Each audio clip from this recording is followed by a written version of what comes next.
বিশ্বকাপের high voltage quarter final নিয়ে কথা বলবো। স্টুডিওতে আছেন সহকর্মী তামিম হোসেন। তামিম, স্বাগত জানাচ্ছি। বিশ্বকাপের একেবারে আমরা ক্ষণ গুনছি, শেষের দিকে চলে আসছি। কোয়ার্টার ফাইনালে লড়াই শুরু হবে, হাই ভোল্টেজ লড়াই নিঃসন্দেহেই বলতে হবে। মরক্কো এবং ফ্রান্সের মধ্যকার অন্যতম ফেভারিট বলা হচ্ছে ফ্রান্সকে। আসলে কি ফ্রান্সের জন্য অতটা সহজ হবে? না, এটা মোটেও সহজ হবে না, কারণ আপনি যদি দেখেন যেমন ফ্রান্সের যেমন অ্যাটাকিংটা অনেক বেশি স্ট্রং, তেমনি আবার আপনি যদি মরক্কোর কথা বলেন, মরক্কোর ডিফেন্স লাইন কিন্তু আপনাকে ওটা ভাবতে হবে। এবার একটা টিম আপনার কোয়ার্টার ফাইনালে চলে এসেছে, আপনি মানে ওই টিমকে ইভেন আপনি যদি 2022 সালে দেখেন, আসলে 22 সালে ঠিক আপনার সেমিফাইনালে যে ম্যাচটা হয়েছিল, তার আসলে আপনি যদি দেখেন যে মরক্কো যেভাবে খেলেছে 22 থেকে এখন পর্যন্ত, এদের আসলে হালকাভাবে নেওয়ার কোনো সুযোগ নেই। আপনি যদি আমি ফ্রান্সের কথা আসছে, ফ্রান্সের কিন্তু চিন্তাও থাকবে অনেক। আমি প্রথমে আর কি ফরমেশনটা যদি দেখাই, আপনি যদি দেখেন ওরা মানে খুব বেশি যে চেঞ্জ আসবে স্বাভাবিকভাবেই আনবে না, কারণ গুরুত্বপূর্ণ ম্যাচ। তবে অলিসেকে নিয়ে একটা চিন্তা থাকবে, কারণ হচ্ছে অলিসে আগের ম্যাচে প্যারাগুয়ের বিপক্ষে একটা কার্ড খেয়েছেন। সেক্ষেত্রে অলিসেকে কিন্তু একটু সাবধানতার সহিত খেলতে হবে। এছাড়া যদি আমরা বলি, অলিসে কিন্তু বেশ কয়েকটা ফ্রান্সের এমবাপ্পের গোলে অলিসের অনেক অবদান আছে। তো ওই অলিসেকে কিন্তু আপনার যেহেতু একটা কার্ড খাওয়া একেবারে মানে যদি প্লে মেকারের ভূমিকার কথাও বলি, ওলিসি কিন্তু একেবারে তাদের মানে ফ্রান্স টিমের যে মানে গেম মানে মেকটা করার যে কাজটা ওলিসি কিন্তু দুর্দান্ত করছে, এবং কি দারুণ ছন্দে রয়েছে বলতে হবে। এবং ক্লাব ফুটবল থেকে এখন পর্যন্ত বায়ার্ন মিউনিখে বলা চলে যে আপনি যদি হিসেব করেন এই মৌসুমে কারা সবচেয়ে বেশি গোল করেছেন, অ্যাসিস্ট করেছেন, সেখানে সবার উপরে হচ্ছে ওলিসের নাম।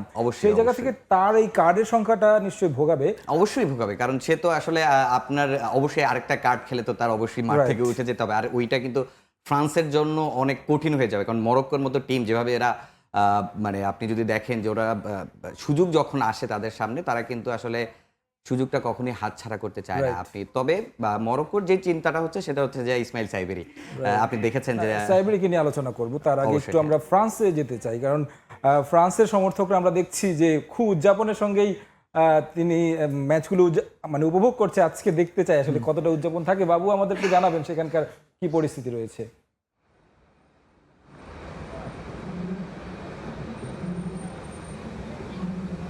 যুক্তরাষ্ট্রের বুস্টনে এবারের বিশ্বকাপের কোয়ার্টার ফাইনালের ফ্রান্স এবং মরক্কো ম্যাচের যে উত্তাপ, সেই উত্তাপ কিন্তু ফ্রান্স পর্যন্ত এসে পৌঁছেছে। ফ্রান্সে এখন তীব্র তাপপ্রবাহ চলছে এবং একটা উত্তাপ প্রকৃতিতে, সেই প্রকৃতির উত্তাপ কিন্তু ফ্রান্স এবং মরক্কো ম্যাচকে ঘিরে।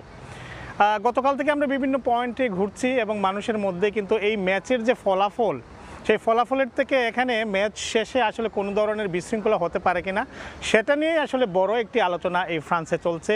পুলিশ বাড়তি বেশ কিছু ব্যবস্থা গ্রহণ করেছে, অর্থাৎ ম্যাচ শুরু হওয়ার ফ্রান্সের স্থানীয় সময় রাত 10টা এখানে ম্যাচ শুরু হবে, তারও ঘন্টা দেড়েক আগে থেকে বেশ কয়েকটি মেট্রো স্টেশন তারা বন্ধ ঘোষণা করেছে। এবং পাশাপাশি অ্যাভিনিউতে সংযোজিত ম্যাচ শেষে যাতে সেখানে বিপুল সংখ্যক মানুষ জড়ো হয়ে কোনো ধরনের বিশৃঙ্খলা না করতে পারে সেজন্য সেদিকের বেশ কিছু মেট্রো স্টেশন বন্ধ ঘোষণা করেছে। তার পাশাপাশি আকাশপথেও তারা আসলে নজরদারি রাখবে ড্রোনের সাহায্যে, অর্থাৎ কোথাও কোনো অপ্রীতিকর ঘটনা ঘটে কিনা সেটি তারা আসলে আকাশপথে ড্রোনের সাহায্যে নজরদারি রাখবে। আমি আপনাদেরকে জানিয়ে রাখি যে গেল বিশ্বকাপে, কাতার বিশ্বকাপে সেমিফাইনালে মরক্কো এবং ফ্রান্স মুখোমুখি হয়েছিল এবং সেখানে কিন্তু 2-0 গোলের ব্যবধানে ফ্রান্স জয়লাভ করে, এবং তারপর আমরা রাজধানী প্যারিসে বেশ কিছু বিশৃঙ্খলা ঘটনা আমরা লক্ষ্য করেছিলাম। সেই বিষয়টিকে বিবেচনায় নিয়েই কিন্তু আইনশৃঙ্খলা রক্ষাকারী বাহিনী যাতে আজকের ম্যাচে কোনো ধরনের অপ্রীতিকর ঘটনা না ঘটে, এবং পুলিশ কিন্তু সবাইকে শান্ত থাকার পরামর্শ প্রদান করেছে এবং ম্যাচে যে দলই জয়ী হোক না কেন যাতে তারা কোনো ধরনের অপ্রীতিকর ঘটনা না ঘটায় তার জন্য বিশেষভাবে আহ্বান জানিয়েছে। তো রাজধানী প্যারিস থেকে ফ্রান্স এবং মরক্কো ম্যাচ নিয়ে এই ছিল এখন পর্যন্ত আমার কাছে সর্বশেষ। ধন্যবাদ বাবু। আসলে মানে এত উত্তেজনাপূর্ণ ম্যাচ, স্বাভাবিকভাবেই সব জায়গাতেই নিরাপত্তা, সেটা আসলে যেখানে খেলা হবে সেখানেও বাড়তি নিরাপত্তার কথা আমরা শুনছি। একটু যেই আলোচনায় আমরা ছিলাম সেখানে যদি একটু ফিরি, কিলিয়ান এমবাপ্পে অসাধারণ ফর্মে রয়েছেন, তার উপর ভরসা থাকবে, এবং তার সাথে যদি রাইভালরিটা দেখি সেখানে কিন্তু নিশ্চয়ই আশরাফ হাকিমিরই হবে। একই সঙ্গে দুইজন এক ক্লাবে খেলেছিলেন, দীর্ঘ সময় খেলেছেন, এবং দুইজনের মধ্যে একটা বন্ধুত্বপূর্ণ সম্পর্ক রয়েছে, নিশ্চয়ই জানেন। সে জায়গা থেকে আমি যদি বলি, আসলে আপনার হাকিমির গোলে একটা, কিন্তু হাকিমির যেই অ্যাটাকিং ফুটবলটা, তার যেভাবে দৌড়ে খেলে মাঠে, সেটা অবশ্যই এমবাপ্পেকে একটু চ্যালেঞ্জে ফেলবে।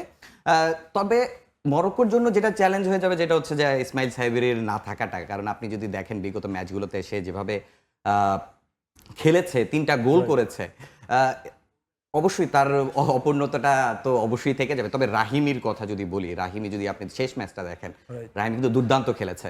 তো সেই জায়গা থেকে আসলে ফ্রান্স অবশ্যই ফেভারিট থাকবে, কিন্তু জয়টা অতটা সহজ হবে না। আপনি কিছুক্ষণ আগে লাইভে শুনছিলেন যে গতবার বিশ্বকাপের যে সেমিফাইনাল ম্যাচটা ফ্রান্স জিতেছে, কিন্তু অত সহজ হয়নি। সো ওই চ্যালেঞ্জটা এবারও থাকবে। আমি যদি আরেকবার একটু যদি সাইবেরির পারফর্মটাও দেখাই, যে সাইবেরি যেভাবে দৌড়েছিল, প্রত্যেকটা ম্যাচ খেলেছে, সে জায়গা থেকে আপনি যদি দেখেন সাইবেরি কিন্তু বেশ কয়েকটা চান্স ক্রিয়েটও করেছে, যেমন গোল করেছে তেমনি কিন্তু বেশ কয়েকটা গুরুত্বপূর্ণ চান্স ক্রিয়েট করেছে। এবং হাকিমিও সেম, হাকিমি কিন্তু 16টা চান্স ক্রিয়েট করেছে টোটাল এই বিশ্বকাপে। তো এগুলো কিন্তু আসলে ফ্রান্সকে অবশ্যই চ্যালেঞ্জ দেবে। ফ্রান্সের জন্য জেতাটা অতটা সহজ হবে না, ফেভারিট বাট অতটা সহজ হবে না। তাছাড়া আপনি যদি দেখেন যে আসলে এই মরক্কো টিম প্লাস যদি আপনারা যদি আফ্রিকান নেশনস কাপের দিকে দেখেন, সেই জায়গা থেকে ওদের দুর্দান্ত পারফরমেন্স ছিল। এবং কি এখন পর্যন্ত ওয়ার্ল্ড কাপে যে ছন্দটা দেখেছি, শুরুতে ব্রাজিলের বিপক্ষে যে ম্যাচটা হয়েছিল, অনেকেই আসলে ধারণা করেছিল যে আসলে হয়তো বা ব্রাজিল ফেভারিট, কিন্তু আসলে খেলেছে কিন্তু মরক্কো ফেভারিটের মতো। তাছাড়া অনেকেই এটা আলোচনা করছেন যে আসলে তারা শুরুর ম্যাচটা খুব বেশি রিস্ক নিয়ে খেলতে চান, সেক্ষেত্রে দেখা গেছে যে ব্রাজিলকেও হারিয়ে দিতে পারতো মরক্কো। পাশাপাশি আমার যেটা মনে হয় আর কি, মরক্কোর যেই অ্যাটাকিং কিংবা ডিফেন্সিভ লাইন রয়েছে, তবে সবচেয়ে চ্যালেঞ্জটা হবে কিন্তু ফ্রান্সের মানে ডিফেন্স লাইন ভাঙা। সেখানে কিন্তু তাদের যে দুর্দান্ত ছন্দ, এখন আসলে আজকের ম্যাচটা সবাই তাকিয়ে থাকবে এই ম্যাচের দিকে। আমি আলোচনা আসলে দীর্ঘায়িত করতে পারছি না, সময় স্বল্পতার কারণে। অসংখ্য ধন্যবাদ।